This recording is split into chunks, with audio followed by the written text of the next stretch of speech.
పెద్దపల్లి జిల్లా రామగుండంలో ఓ వ్యక్తి హల్చల్ చేశాడు. మేడిపల్లిలోని హై పవర్ విద్యుత్ టవర్ ఎక్కాడు. బీహార్కు చెందిన అజయ్ అనే యువకుడు. తన భార్య కాపురానికి రావడం లేదంటూ తీవ్ర మనస్తాపానికి గురైన అజయ్ ఆత్మహత్యకు యత్నించాడు. భార్యను కాపురానికి పంపిస్తేనే దిగుతానంటూ బెదిరించాడు. అయితే అక్కడకు చేరుకున్న పోలీసులు నచ్చజెప్పి కిందకు దింపారు.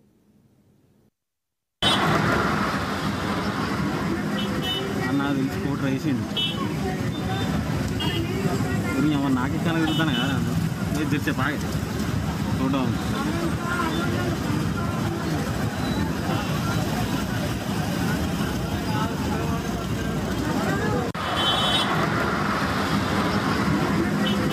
నాకు తెలిసి స్కూటర్ వేసిండు